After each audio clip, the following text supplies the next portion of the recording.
दशरथ कौशल्या सुफल भय सब काम, जय हो प्रकट भय श्री राम। सुफल भय सब काम, अवध में प्रकट भय श्री राम। अवध में प्रकट भय श्री राम, अवध में प्रकट भय श्री राम।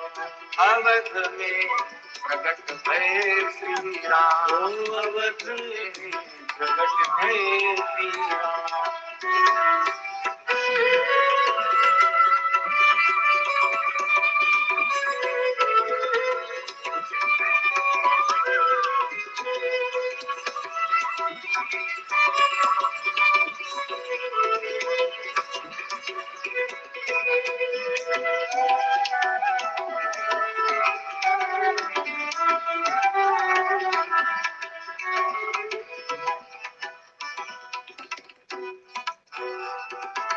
ऋतु बसंत मधुमास सुकुल पक्ष, ऋतु बसंत मधुमास सुकुल पक्ष। ऋतु बसंत मधुमास सुकुल पक्ष, ऋतु बसंत मधुमास सुकुल पक्ष। नवमी तिथि नवमी तिथि मधुमास, अवध में प्रकट भय श्री राम। नवमी तिथि मधुमास, अवध में। ऋतु बसंत मधुमास सुकुल पक्ष, ऋतु बसंत मधुमास सुकुल पक्ष। नवमी तिथि सुख धाम, अवध में प्रकट भय श्री राम। नवमी तिथि सुख धाम, अवध में प्रकट भय श्री राम। अवध में प्रकट भय श्री राम, अवध में प्रकट भय श्री राम। गुरु वशिष्ठ को आज्ञा उदित भयो, गुरु वशिष्ठ को आज्ञा उदित भयो। गुरु वशिष्ठ को भाग्य उदित भयो, गुरु वशिष्ठ को भाग्य उदित भयो। परिपूर्ण भय काम, परिपूर्ण भय काम, अवध में प्रकट भय श्री राम। अवध में प्रकट भय श्री राम। परिपूर्ण काम हो गए वशिष्ठ जी, इसलिए तो सूर्यवंश की पुरोहिताई को स्वीकार किया था। प्रवध में प्रकट भय श्री राम, अवध में प्रकट भय श्री राम। अवध में प्रकट भय श्री राम, अवध में प्रकट भय श्री राम। तीरथ सकल अयोध्या आए, तीरथ सकल अयोध्या आए। तीरथ सकल अयोध्या आए, तीरथ सकल अयोध्या आए। सुर नर मुनि तेहि धाम, सुर नर मुनि तेहि धाम, अवध में प्रकट। सुर नर मुनि तेहि धाम, अवध में प्रकट भय श्री राम। अवध में प्रकट भय श्री राम, अवध में प्रकट भय श्री राम। प्रमुदित आज अवध के वासी, प्रमुदित आज अवध के वासी। प्रमुदित आज अवध के वासी, प्रमुदित आज अवध के वासी।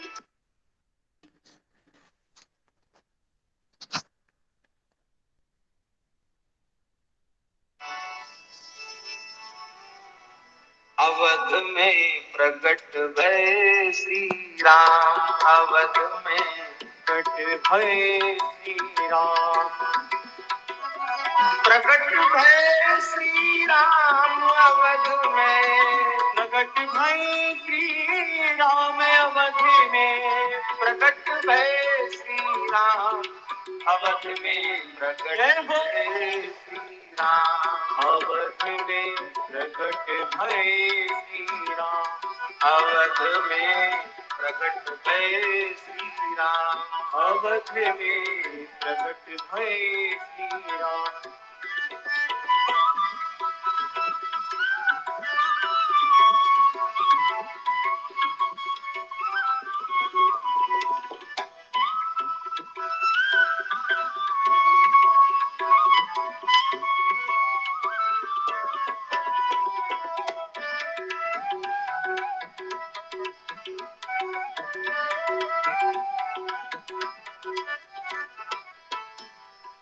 अवध में प्रकट भये श्री राम।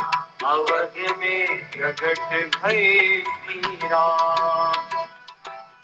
धन्य भाग्य दशरथ कौशल्या। धन्य भाग्य दशरथ कौशल्या। धन्य भाग्य दशरथ कौशल्या। धन्य भाग्य दशरथ कौशल्या। सुफल भय सब काम। जय हो प्रकट भय सुफल भय सब काम। अवध में प्रकट भय श्री राम। अवध में प्रकट भय श्री राम। अवध में प्रकट भये श्री राम। अवध में प्रकट भये श्री राम। अवध में प्रकट भये श्री राम।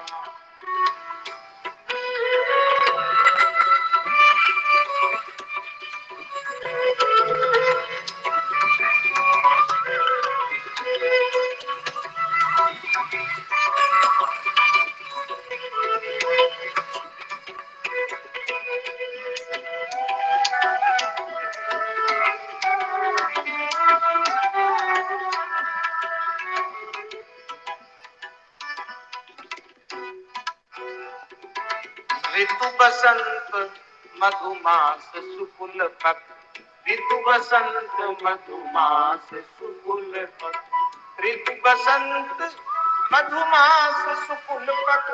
ऋतु बसंत मधुमास सुकुल पक्ष। नवमी तिथि नवमी तिथि मधुमास।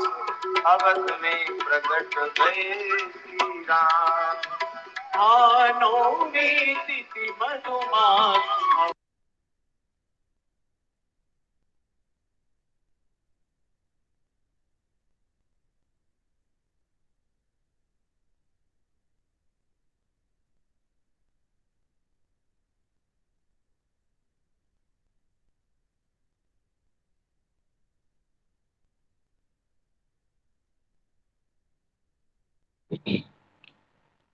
जय जय श्री राधे। प्रणाम सभी गुरुजनों को। सर प्रणाम। प्रणाम प्रणाम प्रणाम। आगे आरंभ करें। आगे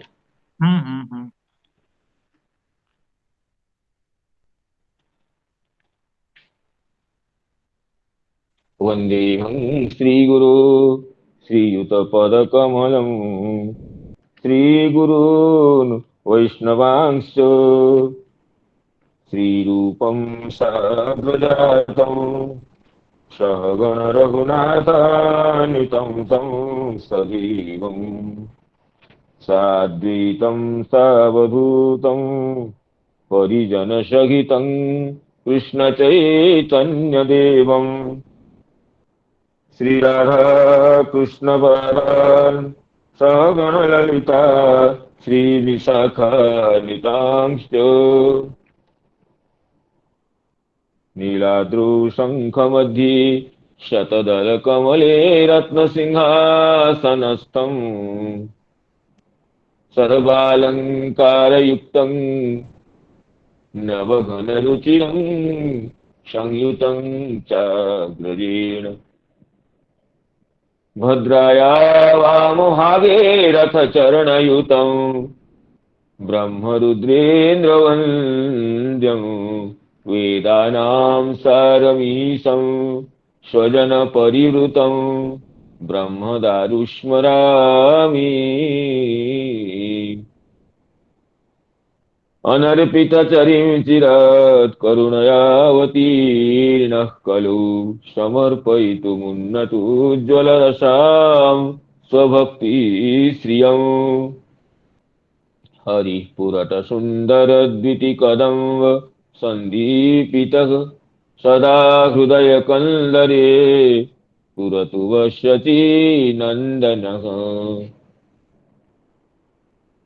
राधाकरावचित पल्लव वल्लरीके राधा पदाङ्क विलसन् मधुरस्थलीके राधा यशो मुखरमत्त खगावलीके राधा विहार विपिने रमतां मनो मे गोवर्धनो जयति शैलकुलाधिराजो जो गोपिकाभिरुदितो हरिदासवर्यः कृष्णेन चक्रमखभङ्ग कृता समर्चितो यो सप्ताहमस्य करपद्मतलेऽप्यवाच्येत् जयति तरणिपुत्री धर्मराजस्वसाया कलयति मथुराया सख्यमतीति गङ्गाम्।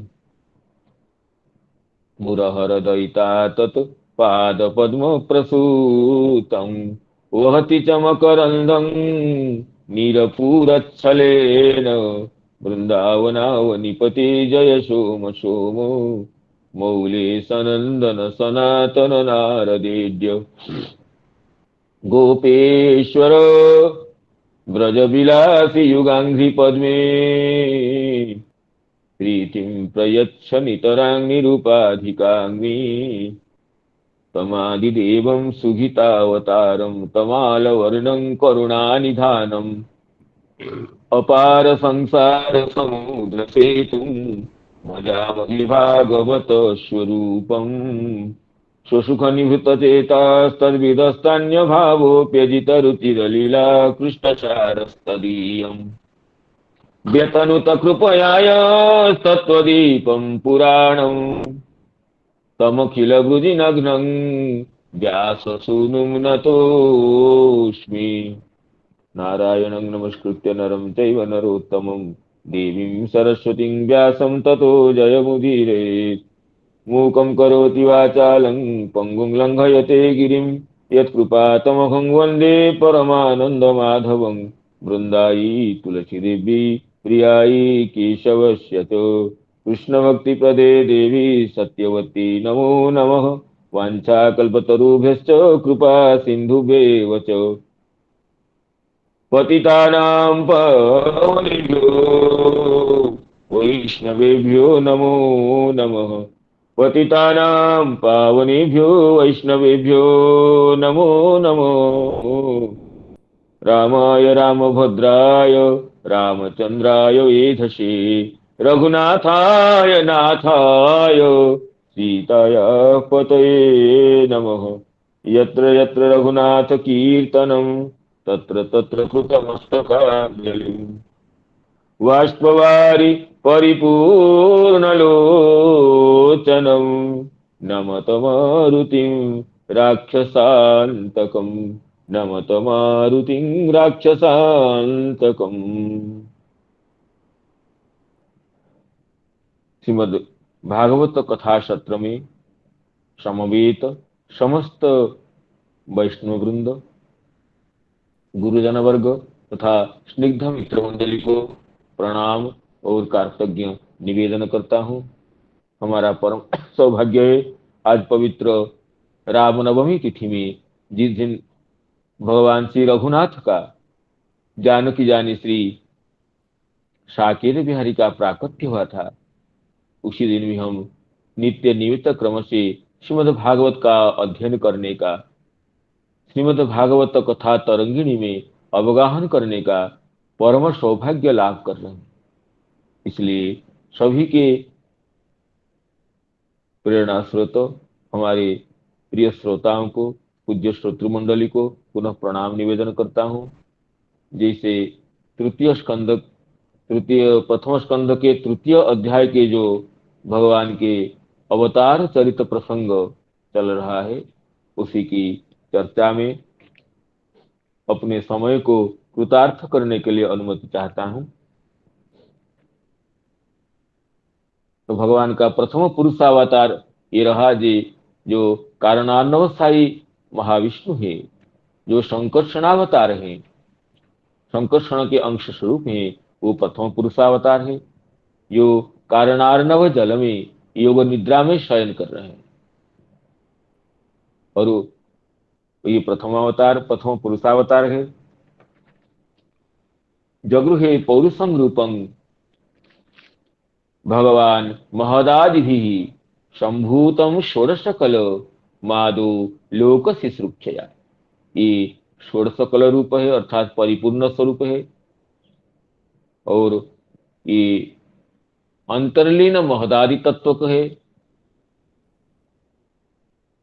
और भगवान लोक शुश्रूषा से, लोक सृष्टि करने की इच्छा से इस स्वरूप को स्वीकार करते हैं, ये प्रथम पुरुषावतार। और उनके द्वितीय पुरुषावतार यस्यामसि शयानस्य योग निद्रां वितन्वतः नाभि हृदम्बुजादासीत् ब्रह्मा विश्वसृजापति।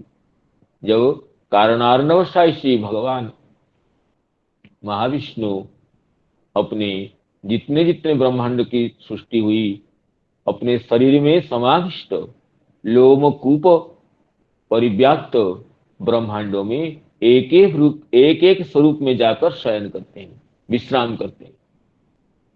योग निद्रा में समाधि समाधि रूप निद्रा में वो समाधिस्थ होते हैं। तब उनके नाभि हृदय से, जो प्रकटित पद्म से, ये ब्रह्मा जी प्रकटित होते, जो ब्रह्मा जी विश्व सृजापति, विश्व को निर्माण करने वाले मरीच्यादि प्रजापतियों के भी जो प्रभु हैं, इससे ब्रह्मा जी नाभि कमल से प्रकट होते हैं। नाभि हृदय में जो कमल, कमल में ब्रह्मा जी का प्राकट्य होता है। इस श्लोक की चर्चा में हम श्री विश्वनाथ चक्रवर्ती पाद की टीका का अध्ययन कर रहे थे, तो उसको अध्ययन को आगे प्रवर्तन करते हैं। ये श्री चक्रवर्ती पाद कहते हैं कि ये जो भगवान का द्वितीय पुरुषावतार है, जो कि प्रत्येक ब्रह्मांड में एक एक रूप में शयन करते हैं, वो, और वे ब्रह्मा जी के पिता भी हैं। वो उनके नाभि कमल से ब्रह्मा जी प्रकटित होते हैं। इसी को कहते हैं कि स्वरोमकूपस्ते ब्रह्मांडांतरे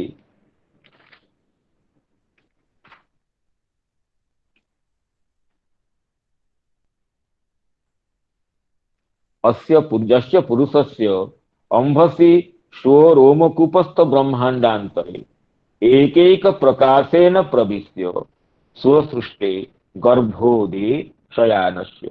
अपने रोमकूप में जो ब्रह्मांड है, तो एक एक ब्रह्मांड में एक एक प्रकाश से जितने ब्रह्मांड है, तो कारणार्णवशाही इतने स्वरूप होकर प्रत्येक ब्रह्मांड में प्रविष्ट होते हैं, और अपने से निर्मित जो जल है, जिसको गर्भोदक कहते हैं, ब्रह्मांड के अंदर, ब्रह्मांड गर्भ में जो उदक है उसको गर्भोदक कहते हैं। एक कारणार्णव था और ये गर्भोदक है, तो गर्भोद में ये शयानस्य, यस्यांभसि शयानस्य योग निद्राम, योग समाधि तद्रूपाम निद्राम, समाधि रूप निद्रा को स्वीकार करने वाले, विस्तारयतः यस्य नाभि हृदाम्बुजस्य अवयवानां संस्थाने प्रदेश विशेषे लोक विस्तार पातालादि सत्यांत भुवन विन्यास। कहते हैं कि भगवान की जो नाभि कमल है, उसी नाभि कमल में ही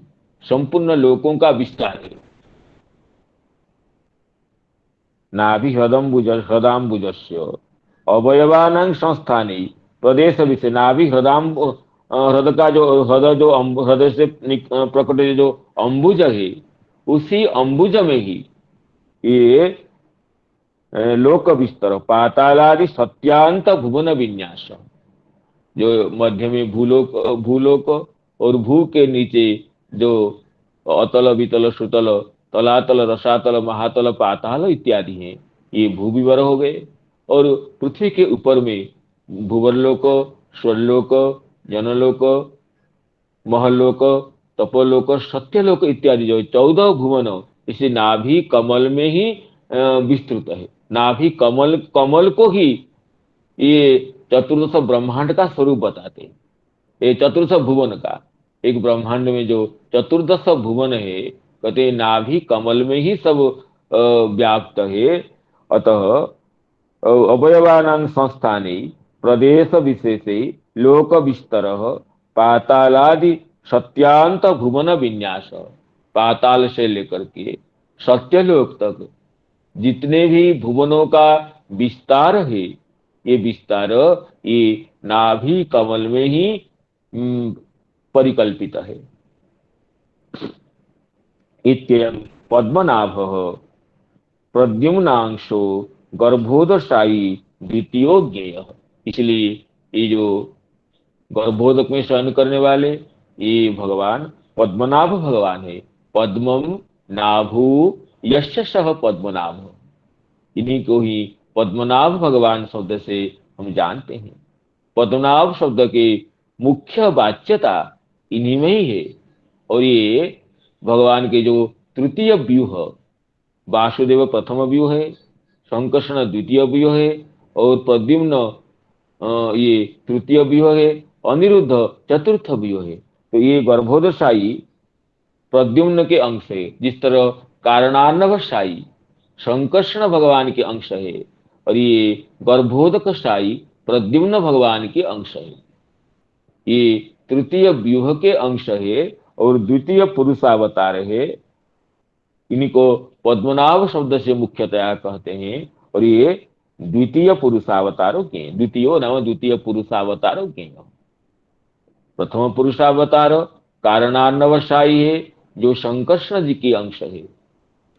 द्वितीय पुरुषावतार ये प्रद्युम्न भगवान के अंश है। और ये गर्भोदकशाही है।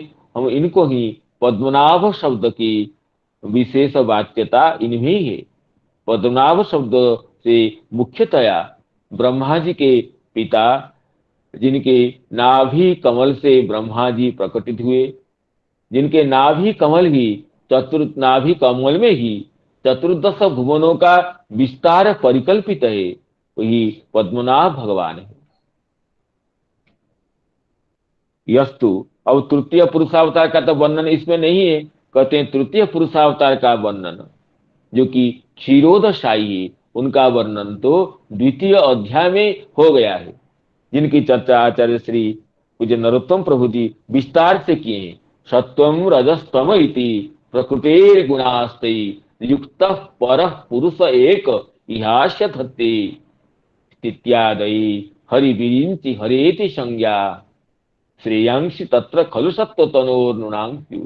इस श्लोक में जिसकी वर्णना विस्तार से हुई है, जो सत्व रजतम प्रकृति के ही तीनों गुण है। एक ही भगवान सत्व गुण को लेकर के विष्णु रूप में जगत का पालन करते हैं, और रजोगुण को लेकर जगत की सृष्टि जो किए हैं, और तमोगुण को स्वीकार करके संहार करके वो तीनों विष्णु ब्रह्मा शिव नाम से अभिहित होते हैं। तो यहाँ पर जिस विष्णु भगवान की चर्चा है, ये तृतीय पुरुषावतार है।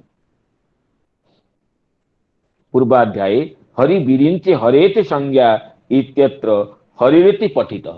वहां हरि विरिंचे हरेति संज्ञा धत्ते कहें, तो हरि जिनकी संज्ञा है बताए हैं वो क्षीरोदशाई भगवान है।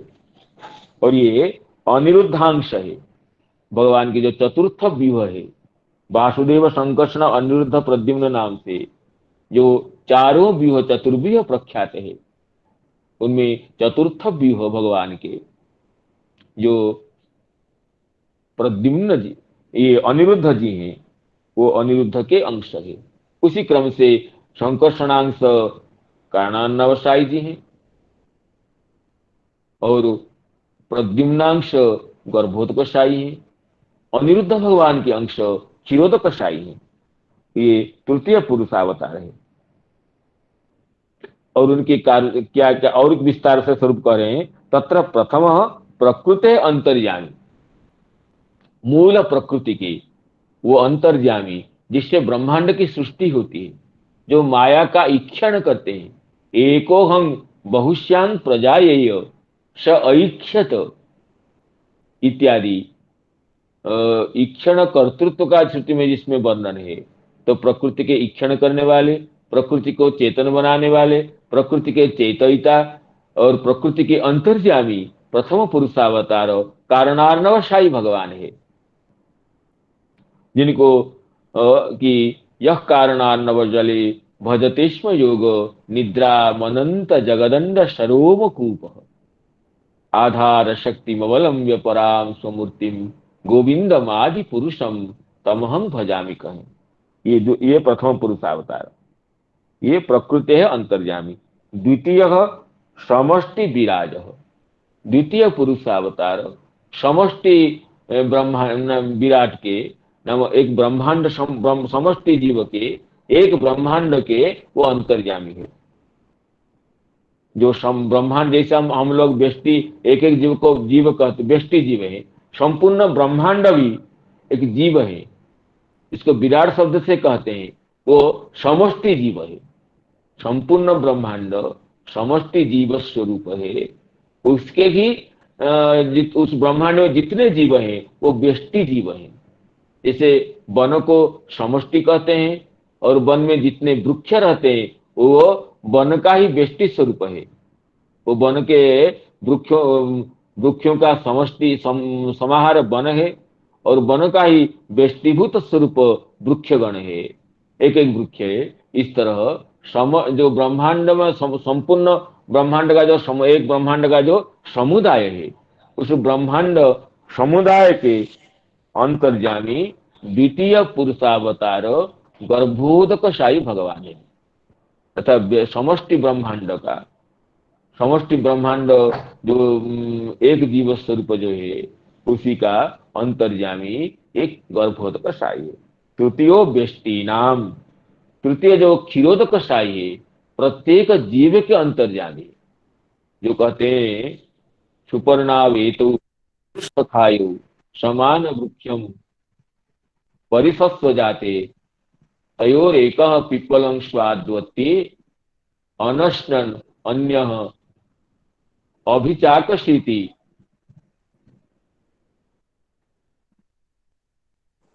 इस तरह तृतीय पुरुष जो भगवान प्रत्येक शरीर में जीवात्मा और परमात्मा दोनों रहते हैं। कहते नखल गोपिका नंदनो भगवान अखिल देही नाम अंतरात्म ध्रुव। एको नित्यो नित्यानां चेतनश्चेतनानां एको बहुनां जो विदधाति कामान तमात्मस्थं येन पश्यन्ति धीरा तेषां सुखम शाश्वतं नेतरेषां। तो आत्मा में रहने वाले इनको भी कहे श्रुति में। तो आत्मा में रहने वाले, आत्मा के भी जो चेतयिता है, जो जिनको परमात्मा शब्द से कहते हैं, जो जीव के अंतर्यामी है, आत्मा का भी जो प्रेरक है वही एक तृतीय पुरुषावतार है, जिनको क्षीरोदकशाही कहते हैं। क्षीरसागर में भी जो एक रूप में शयन करते हैं वही भगवान निखिल चराचर प्राणी समूह में अंतर्यामी रूप में आत्मा में विराजमान। तमात्मस्थम येन पश्यन्ति धीरा तेषां शांति तेषां शांति शाश्वती नेतरेषां श्रुति जो कहती है। तो ही ये तृतीय पुरुषावतार जो कि अनिरुद्ध भगवान के अंश स्वरूप है, जो क्षीरोदकशाही है, यही व्यष्टि जीवों के अंतर्यामी। त्रय एव अंशेन अंतर्यामी, ये तीनों ही अंतर्यामी। प्रथम तो ये प्रकृति का अंतर्यामी है, प्रथम पुरुषावतार कारणान्वयशाही। द्वितीय पुरुषावतार ये विराट भूत ब्रह्मांड के अंतर्यामी है। और तृतीय पुरुषावतार ये जीवात्मा के अंतर्यामी। तीनों ही एक रूप में अंतर्यामी है। एक तो मूल रूप में प्रथम पुरुषावतार कारणार्णव में शयन करते हुए प्रकृति के अंतर्यामी है। कारणान्न में शयन करते हैं और एक अंश में प्रकृति के अंतर्यामी भी है। और द्वितीय पुरुषावतार गर्भोदक में शयन करते हैं और एक अंश में समष्टि ब्रह्मांड के अंतर्यामी। तृतीय पुरुषावतार क्षीरोदक में शयन करते हैं, क्षीरसागर में समाधि ये जोग निद्रा में है और एक अंश में प्रत्येक जीव के अंतःकरण में अंतर्यामी होकर के संयमन करते हैं। अंतः तिष्ठ नियमयति नियमयति जह स अंतर्यामी। इस तरह त्रय एव एते अंशेन अंतर्यामिन, तीनों कारणार्णव गर्भोदक और क्षीरोदक तीनों में शयन करते यथाक्रम में, और एक अंश में तीनों अंतर्यामी है। एक प्रकृति अंतर्यामी, एक समष्टि ब्रह्मांड अंतर्यामी, एक व्यष्टि जीवों के अंतर्यामी। इस तरह तीनों पुरुषावतारों के वास्तविक स्वरूप को श्री चक्रवर्ती पाद अपनी व्याख्या में स्पष्ट करते हैं। तदुक्तम एकं तु महतः सृष्टु, द्वितीयं त्वंड संस्थितं, तृतीयं सर्वभूतस्थं, तानि ज्ञात्वा विमुच्यते इति। तो इसलिए कहे कि प्रथम पुरुषावतार महत्त्व के सृष्टा है, अर्थात प्रकृति के इक्षण करता है, जो जगत सृष्टि के लिए उपादान रूप महत्त्व आदि के निर्माण करते हैं। और द्वितीय द्वंद्व संस्थितम, द्वितीय रूप में वही कारणान्वसायी जितने ब्रह्मांड है उतने ब्रह्मांडों में एक एक रूप में प्रविष्ट होते हैं और प्रविष्ट होकर के स्वसृष्ट गर्भोदक में विश्राम करते हैं। वह द्वितीय द्वंद्व संस्थितम।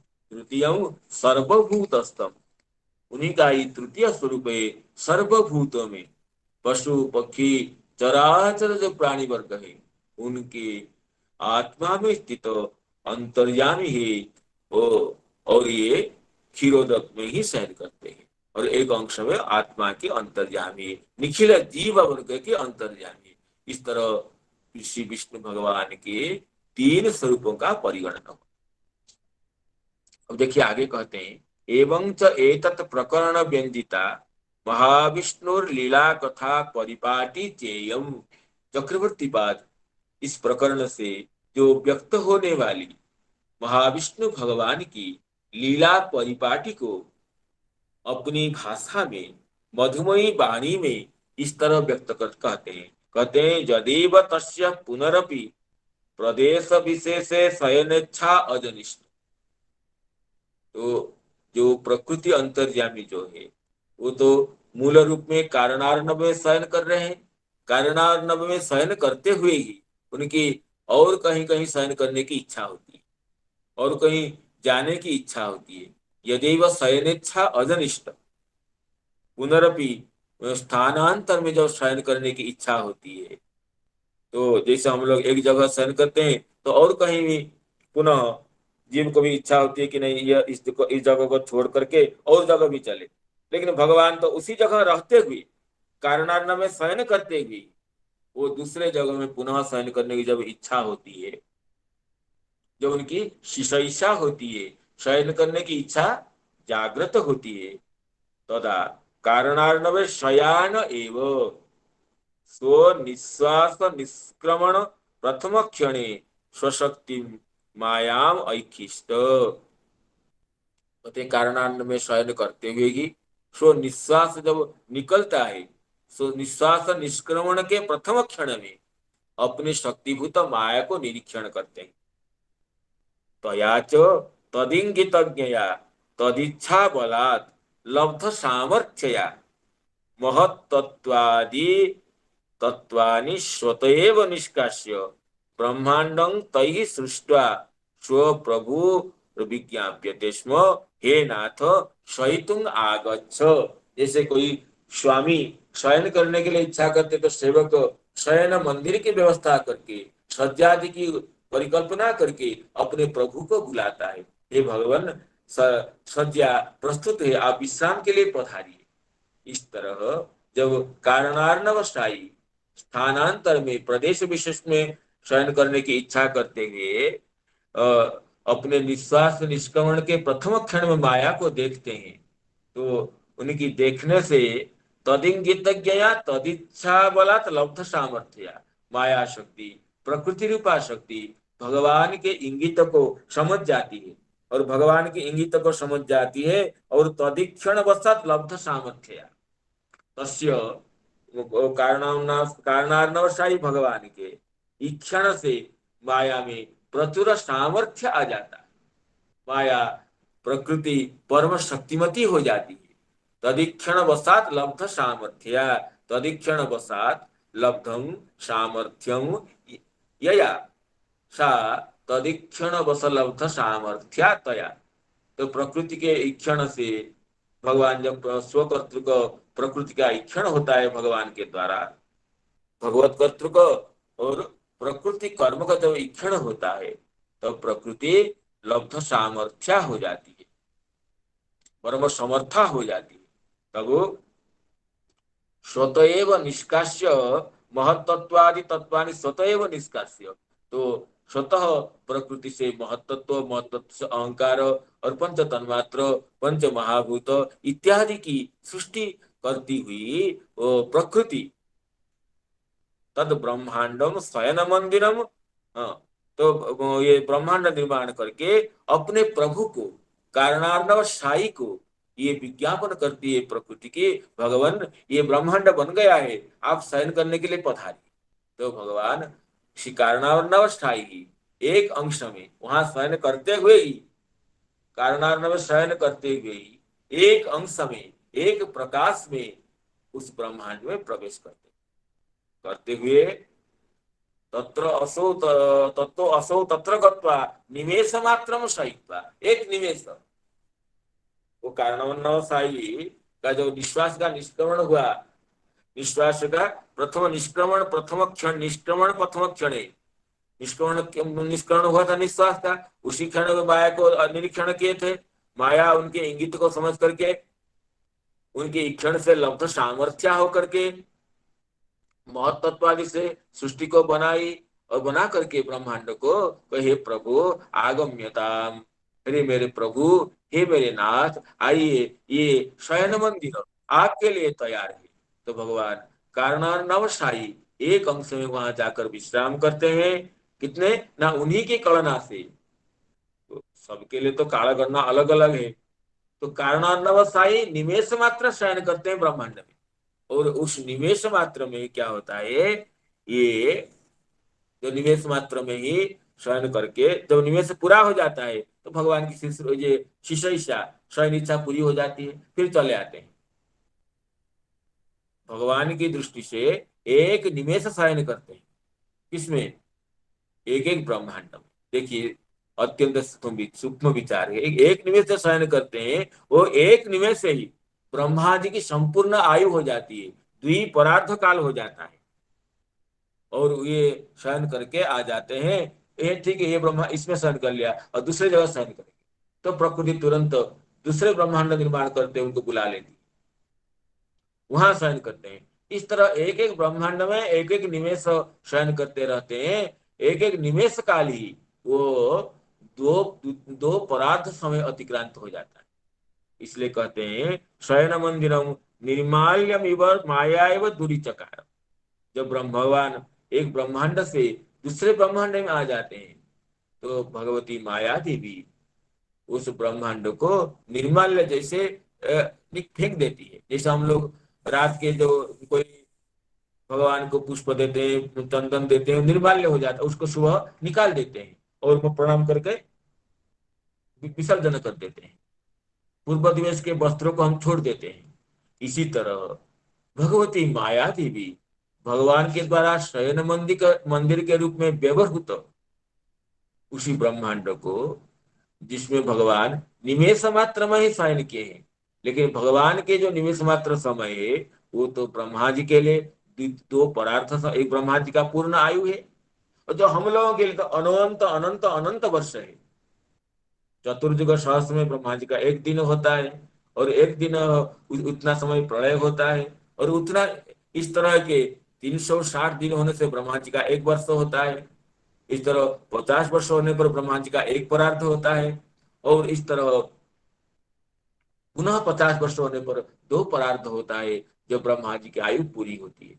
लेकिन वो संपूर्ण ब्रह्मा जी की जो आयु है वो श्री कारणार्णवशाही महाविष्णु के लिए एक निमेष मात्र, निश्वास निष्क्रमण वो लेने के समय जाते हैं और निश्वास जो छोड़ते हैं तो उनका एक निमेष समय पूरा हो जाता है। ये अत्यंत ये अचिंत्य विषय है। जो काल की गणना, जैसे देवताओं की जो मनुष्य का जो काल है, तो मनुष्यों के एक महीने में पितरों का एक दिन होता है, लेकिन मनुष्यों के एक वर्ष में देवताओं का एक दिन होता है। और इसी तरह सबकी काल गणना अलग अलग होती है। और मनुष्य से जो कम है, एक मनुष्य के जीवन में एक दिन में मान लीजिए मनुष्य के एक दिन में कितनी मशक्कत चींटी इत्यादि की उत्पत्ति और विनाश होता है। मनुष्य जो हम लोगों का एक दिन है, इसमें कितने मशकों का कितने मच्छर जन्म लेते हैं, मर जाते हैं। तो उनकी सारी एक एक हमारे एक दिन में मच्छरों का संपूर्ण आय, कितने मच्छर चले जाते हैं, जन्म होते चले जाते हैं। तो उनको तो पूरा लंबी आयु है वो। इसी तरह जो ब्रह्मा जी का एक जीवन है, 100 वर्ष है, द्विपरार्थ है, उसमें तो 14, उसमें तो कितने मनु हो जाते हैं।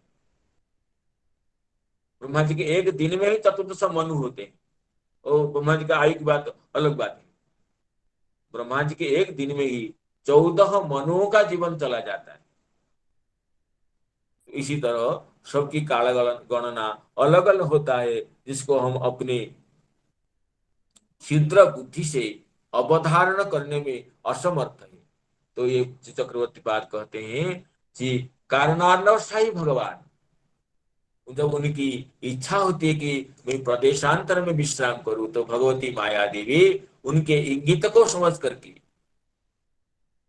उनके इक्षण से सामर्थ्य विशिष्ट होकर के ब्रह्मांड को निर्माण करती है। और भगवान प्रभु को बुलाती है, प्रभु आइए। जब प्रभु वहां निमेष मात्र शयन करके, अपनी कालगणना से निमेष मात्र शयन करके पुनः उस जगह को छोड़ करके दूसरे जगह चले जाते हैं, तो माया देवी निर्माल्य जैसे उस स्थान को फेंक देती है और फिर भगवान के लिए द्वितीय जगह पुनः शयन करने के लिए ब्रह्मांड में पुनः स्थान बना देती है। इसी तरह कहते हैं कि तत्र गत्वा निमेष मात्रं शयित्वा यदेव पुनः आगतवान, जब फिर आते हैं तब तदेव तद ब्रह्मांडम शयन मंदिरम, भगवान का शयन मंदिर जो ब्रह्मांड है उसको निर्माल्यम इव माया एव स दूरी चकार, तो माया के द्वारा भगवान उसको फेंक देते हैं। जैसे हम अपने रात को पहने हुए कपड़ों को उतार देते हैं, इस तरह भगवान माया से फिर उसको ब्रह्मांड को निर्माल्य जैसे उसको निक्षेप कर देते हैं। पुनरपि नवीन मंदिरे तम शाययितुम एवं शाययितुम, क्यों दूरी करते हैं ना, पुनरपि नवीन मंदिरे तम शाययितुम, यह पर पुनश्चर होगा कि पुनः नवीन मंदिर में, नवीन शयन मंदिर स्वरूप दूसरे ब्रह्मांड में पुनः भगवान चलते हैं। एवं च ब्रह्मण परार्थ द्वयम गच्छति स्म, तो जो महाविष्णु के कारणानाशय भगवान के एक ब्रह्मांड में निमेष मात्र का जो शयन काल है, वो ब्रह्मा जी का तो परार्थ का समय है। इसको प्रमाण दे जदुक्तम तृतीय निमेष उपचर्यते, देखिए तृतीय स्कंद के 11 अध्याय में ये श्लोक है कि यदर्थम आयुषस्तस्य, हाँ, परार्थम अभिधीयते पूर्व परार्थ अपक्रांतः क्षपरोद्य प्रवर्तते पूर्वस्यादो परार्धस्य ब्राह्मणाम महानभूत कल्पो जत्रा भवद ब्रह्मा शब्द ब्रह्मेति जम विदुः तस्यैव चान्ते कल्पो भूतो यं पाद्मम अभिचक्षते जद्धरे नाभि सरस आसित लोक सरोरुहम् अयं तो कथितः कल्पो द्वितीयस्यापि भारत बाराह इति विख्यातो यत्रासीत शुकरो हरि। वह आगे कहते हैं कालोयं परमान्वादि द्विपरार्थांत ईश्वर। हाँ,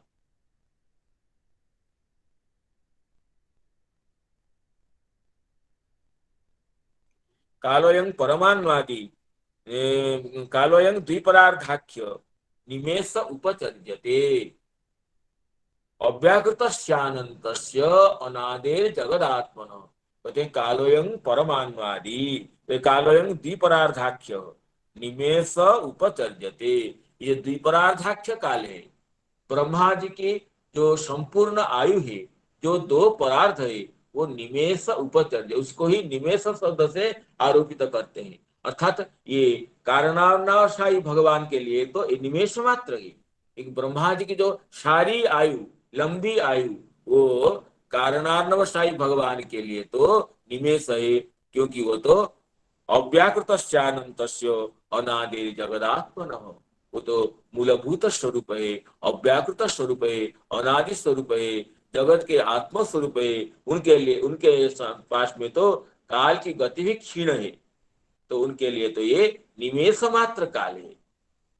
कालोयं द्विपरार्धाख्य निमेष उपचर्यते अव्याकृतस्यानन्तस्य अनादेर जगदात्मनः।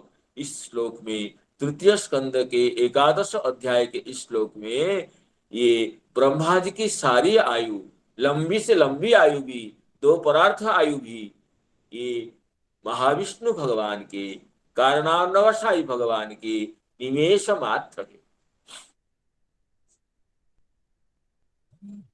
तो ये कहते हैं कि कालोयं परमान्वादी द्विपरार्थांत ईश्वर नवेशितोम प्रभुर्भुम्नो भुम्न ईश्वरो धाम मान्य इत्यादि विचार किया गया है।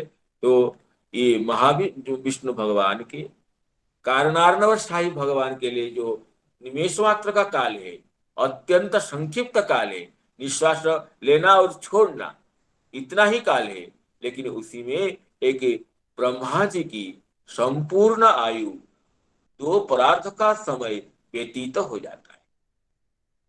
इसमें उत्तम तृतीय निमेष उपचर्यते, इस तरह द्वितीय पुरुषावतार की परिगणना होगी।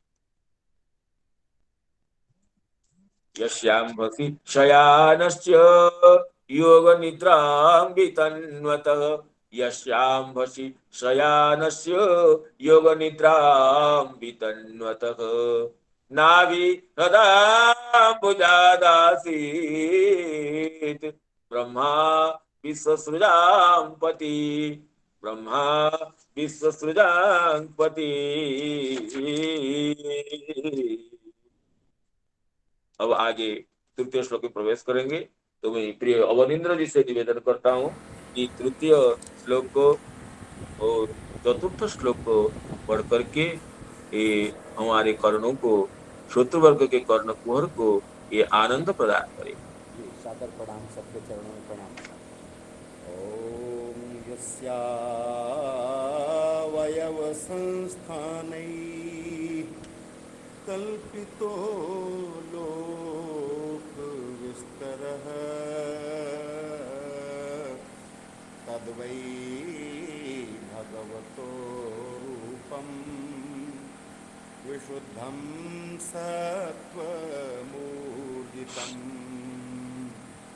पश्यन्त्यदो रूपमदभ्रचक्षुषा सहस्रपादोर्भुजाननाभुतं सहस्रमूढश्रवणाक्षिनासिकं सहस्रमौल्यम्बरकुण्डलोल्लसत्। आदर प्रणाम, जय श्री राम। बहुत शोभन।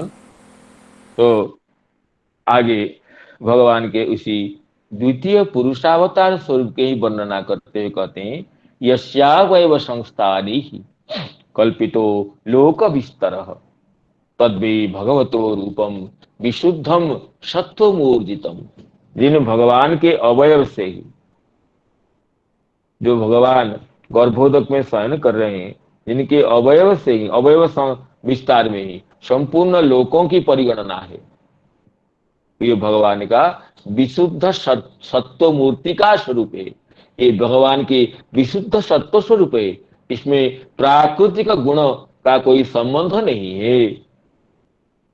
तद्वै भगवतो रूपम विशुद्धम सत्वम ऊर्जितम। अत्यंत, ऊर्जित का अर्थ होता है अत्यंत प्रकाशशील, अत्यंत घनीभूत शक्ति स्वरूप ये जो रूप है ये विशुद्ध सत्व मूर्ति स्वरूप है। और श्रीधर स्वयं पाद देखिए क्या टीका में क्या कहते हैं कि कीदृशं रूपम, जो भगवान गर्भोदकशाही जो शयन करते हैं ब्रह्मांड में द्वितीय पुरुषावतार के रूप में, रूप कैसा है? तदाह जस्येति ननु कीदृशो विग्रह तस्य जह अंभसी से तेष्म तदाह।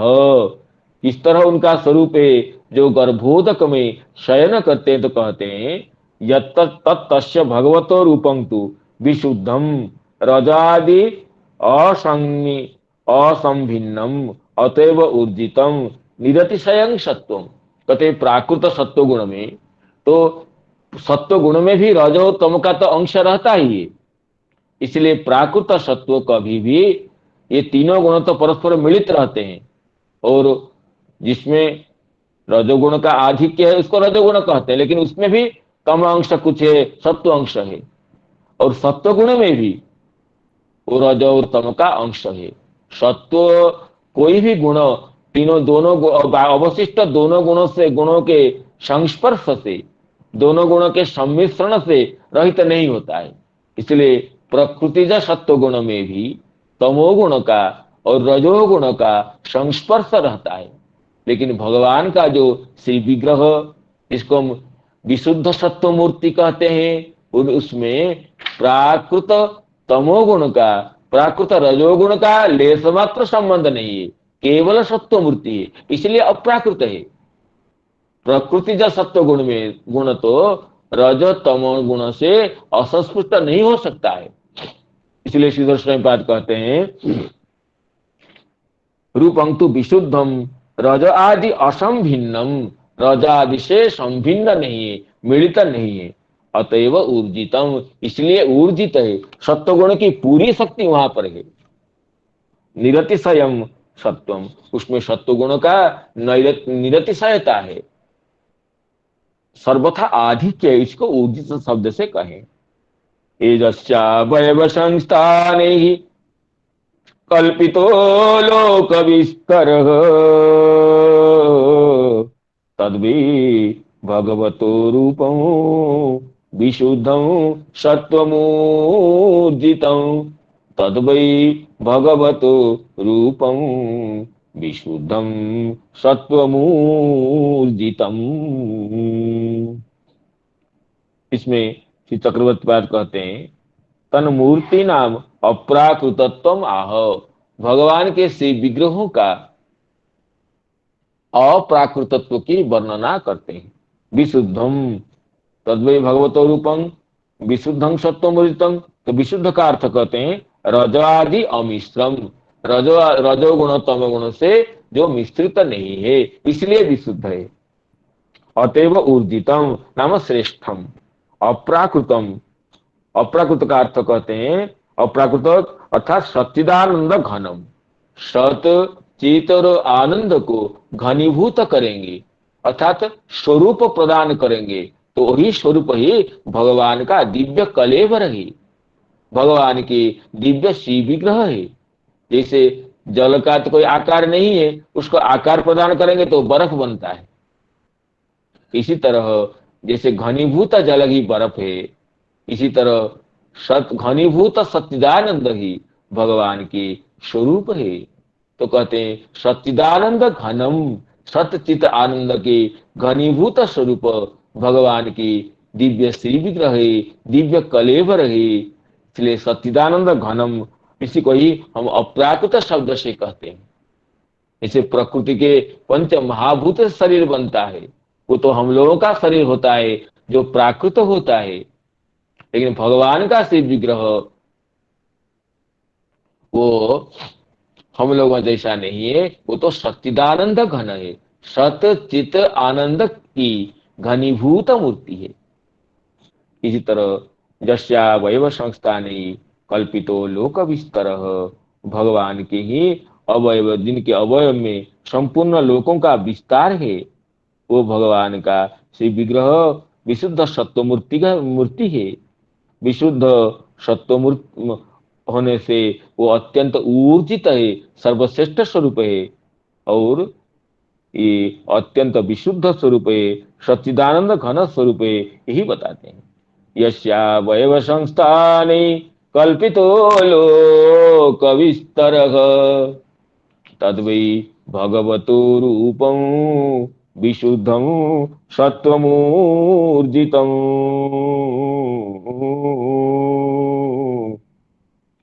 पश्यन्त्यदोरूप मदोभ्रचक्षुषा सहस्रपादोर्भुजाननाद्भुतम् सहस्रमूर्ध श्रवणाकिनासिकम् सहस्रमौल्यं वर कुण्डलोल्लसत् सहस्रमौल्यं वर कुण्डलोल्लसत्। ने पश्यन्त्यदोरूपम अदभ्र चक्षुषा, अदभ्र चक्षुषा, दभ्र कहते हैं अल्प को, अदभ्र अर्थात अनल्प, अर्थात जो कि अत्यंत उदार चक्षु है, जो प्राकृत चक्षु है, जो ये चर्म चक्षु है, ये तो सीमित है, ये प्राकृत विषयों को ही दर्शन करता है। लेकिन जिनकी जिनकी चक्षु अप्राकृत हो गई है, भगवान की भक्ति से, भगवान की करुणा से जिनके चक्षु में अप्राकृतता आ जाती है, वो चक्षु तो अप्राकृत विषय को दर्शन करने की भी क्षमता रखती है। उसी को ही यहाँ पर अदभ्र चक्षुषा कहे हैं। तो हम लोगों के चक्षु दभ्र अर्थात अल्प है, हम सीमित विषय को देखते हैं, प्राकृत वस्तुओं को ही दर्शन करने की क्षमता हमारे चक्षु में है। हम और प्राकृत वस्तु में भी, जैसे यहाँ जितने हमारे चक्षु का सामर्थ्य है, 10 हाथ दूर तक, 20 हाथ दूर तक, ऐसे कुछ दूर तक देख सकते हैं और उससे आगे भी नहीं देख सकते हैं। प्राकृत वस्तुओं को देख सकते हैं, उसमें भी अपनी चक्षु के सामर्थ्य के अनुसार हम कुछ दूर तक ही देख सकते हैं। लेकिन जो दभ्र चक्षु, अदभ्र चक्षु है, वो तो अपने अप्राकृत चक्षु से ब्रह्मांड को और ब्रह्मांड से बाहर जो भगवान के दिव्य श्री विग्रह है उसका भी अवलंबन करते हैं। उसी को ही भक्त लोग प्रेम चक्षु कहते हैं, प्रेम नेत्र कहते हैं, जिसको ब्रह्म संहिता में प्रेमांजन छुरित भक्ति विलोचनेन, प्रेमांजन छुरित भक्ति विलोचनेन संतश्रदैव हृदयेषु विलोकयन्ति यं श्याम सुन्दरमचिन्त्य गुणस्वरूपम्, यं श्याम सुन्दरमचिन्त्य गुणस्वरूपम् गोविन्दमादिपुरुषं तमहं भजामि। तो वहां पर प्रेमांजन छुरित भक्ति विलोचनेन, विलोचन का अर्थ है विशिष्टम लोचनं, विलोचनं विशिष्ट लोचन से, और जिसमें प्रेमांजन संयुक्त है, प्रेम रूप प्रेम को ही अंजन बनाने से, इसे अंजन बनाने से चक्षु में दृष्टि शक्ति की वृद्धि होती है। इस तरह प्रेमांजन अनुलेपन से ये चक्षु, ये लोचन विशिष्ट लोचन हो जाता है। इस लोचन में भगवान के अप्राकृत रूप की ये मूर्ति को, अप्राकृत स्वरूप को अनुभव करने की क्षमता आती है। तो प्रेमांजन छुरित भक्ति विलोचनेन, प्रेमांजन छुरित भक्ति युक्त ये विशिष्ट लोचन से संत सदैव हृदयेषु विलोकयन्ति, साधुगण अपने हृदय में जिसे सच्चिदानंद तत्व को अनुभव करते हैं, यं श्याम सुंदरम अचिंत्य गुण स्वरूपम, जिन गुणों को हम चिंता नहीं कर सकते हैं, भगवान के अप्राकृत भक्तवात्सल्य, अप्राकृत सौशील्य, अप्राकृत माधुर्य, अप्राकृत सौकुमार्य, भगवान के जिन दिव्य गुणों को हम अपनी बुद्धि से एकांश भी चिंता नहीं कर सकते हैं। इसलिए अचिंत्य गुण स्वरूप जो है, अप्राकृत गुण वर्जित होकर जो अप्राकृत अचिंत्य अनंत कल्याण गुणगण विभूषित है, उन गोविंद भगवान को हम प्रणाम करते हैं। ये ब्रह्म संहिता में ब्रह्मा जी भगवान की स्तुति करते हैं। तो इसी को ही कहते पश्यन्त्यदोरूपम अदभ्र चक्षुषा, अधः रूपम, इस रूप को, अधः अधः शब्द के द्वितीय एक वचन में अधः बनता है। तो अधः माने इस रूप को, जो पूर्वोक्त रूप बताए, जो ब्रह्मा जी के पिता है, जिनके नाभि कमल में ही सारे चतुर्दश भुवन परिकल्पित है, इस रूप को, जो प्रचुर नेत्र, जो उदार नेत्र विशिष्ट है, जिनके नेत्र में नेत्र का प्राकृतत्व गुण नष्ट हो गया है, ऐसे अप्राकृत नेत्रधारी जो महापुरुष हैं, अप्राकृत नेत्रधारी जो सिद्धगण है, तो ये इस रूप का अनुभव करते हैं। पश्यन्त्यदो रूप मदभ्र चक्षुषा, अदभ्र चक्षुषा, अधः रूपम पश्यन्ति, और जिसमें सहस्र पादोर भुजा ननाद्भुतम, और सहस्र सहस्र पाद, सहस्र उरु, सहस्र भुज, सहस्र आनन, सहस्र सहस्र शब्द, ये असंख्य का उपलक्षण है। तो भगवान के अनंत अनंत भुज, अनंत पाद, अनंत उरु, और अद्भुत, इसलिए अद्भुत है। और अनंतत्व का अर्थ होता है भगवान के संपूर्ण इंद्रियों, संपूर्ण शरीर में ही ये संपूर्ण इंद्रियों का सामर्थ्य है। एक जगह जैसे हमारे नेत्र में ही हम देखते हैं, लेकिन ऐसे नहीं है कि भगवान की जो दिव्य स्वरूप है उसमें समस्त इंद्रियों में, समस्त इंद्रियों का सामर्थ्य, इसलिए अंगानि जस्य सकलेन्द्रिय वृत्तिमंती, इसे श्लोक में भी इस अर्थ को प्रकाश किया गया। तो इसलिए अद्भुत है भगवान की जो इंद्रिय है।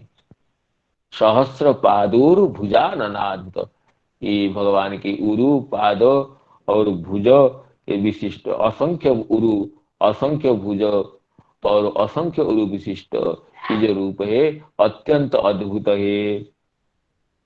सहस्र मूर्ध, मस्तक भी अनंत मस्तक है। नेत्र और कर्ण, नासिका, ये भी असंख्य है।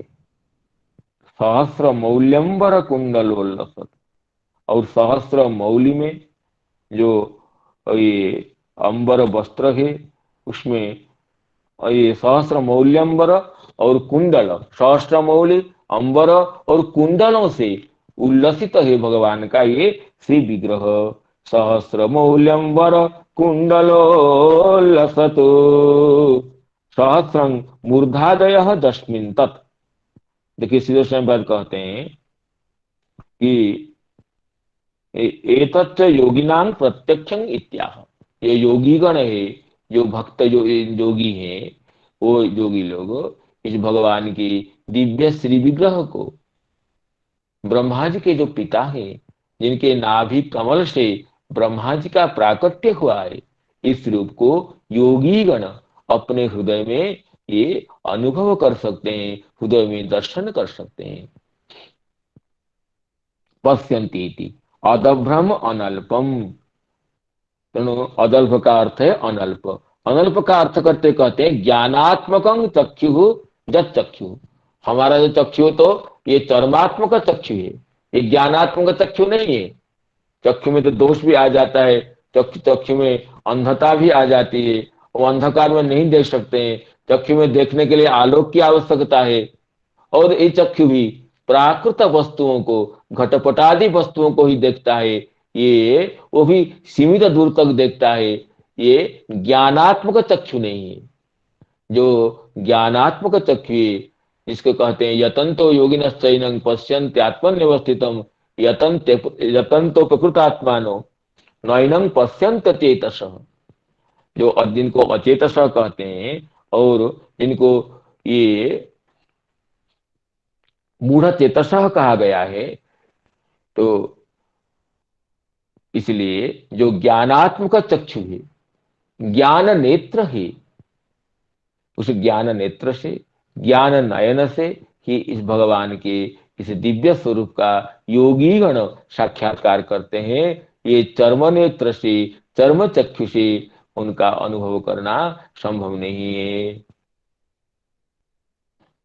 अदभ्र का अर्थ है अनल्प, और अनल्प का अर्थ है ज्ञानात्मकम जद चक्षु तेन।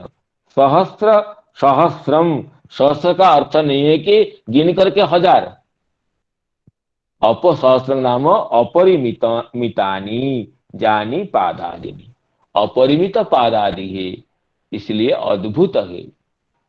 भगवान के इतने ही पाद है, यहाँ पर ही पाद है और वहां पर, यहाँ पर पाद नहीं है, ये नहीं कर सकते हैं। भगवान के चरण सब जगह है, उनका नयन सब जगह है, इसलिए अपरिमित है, अतः अद्भुत है। सहस्रम मूर्धादय जस्मिन, और केवल ये सहस्त्र पादोरु भुजानर नहीं है, सहस्र नम अपरिमित मस्तक भी है। और सहस्रम जानी मौल्यादिनी, सहस्र मौली मस्तक और तै उल्लसत शोभमानम, सहस्र मौली, सहस्र अंबर, सहस्र कुंडलों से, हम अपरिमित मस्तक, अपरिमित वसन, अपरिमित कुंडलों से शोभायमान है। सहस्र मौल्यंबर कुंडलोल्लसत, ये रूप का विशेषण है। रूपम पश्यन्ति, कीदृशम रूपम, सहस्र पादोर्भुजाननाद्भुतम, पुनः कीदृशम न सहस्र मौल्यम वरकुंडलोल्लसत रूपम पश्यन्ति, केन पश्यन्ति न अदभ्र चक्षुषा पश्यन्ति, ज्ञानात्मक नेत्र से, ज्ञान रूप नेत्र से इस रूप को साक्षात्कार करते हैं। देखिए इसमें श्री चक्रवर्ती पाद की टीका को पुनः अवलोकन करते हैं। श्री चक्रवर्ती पाद कहते हैं कि तन मूर्ति नाम अप्राकृतत्वम आह, ठीक है। आगे कहते हैं एतच्च भक्त्या सिद्धानां प्रत्यक्षम, देखिए जिसको श्री श्रीधर स्वामी पाद कहते हैं तच्च योगिनां प्रत्यक्षम, या योगी शब्द को स्पष्ट करते कहते हैं कि भक्त्या सिद्धानां, जो भक्ति से सिद्ध हुए हैं। सिद्ध तो कर्म से, ज्ञान से, किससे कोई हो सकता है। इसलिए भगवान कहते हैं कि यततांग अपि सिद्धानाम कश्चिन मांग व्यति तत्वतः, कोई सिद्ध हो गया इसका अर्थ नहीं मुझे समझ लिया।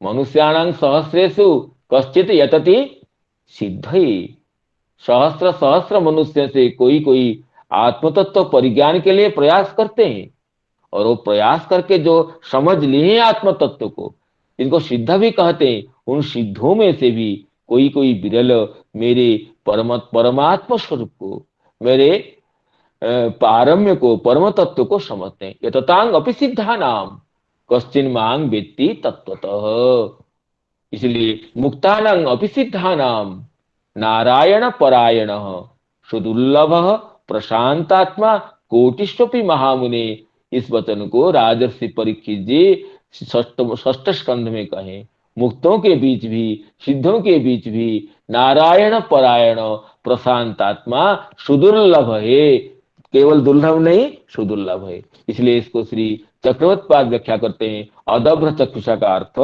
कि भक्त्या सिद्धानां प्रत्यक्षं, जो भक्ति से सिद्ध हुए हैं उनके लिए भगवान का ये श्री विग्रह प्रत्यक्ष होता है।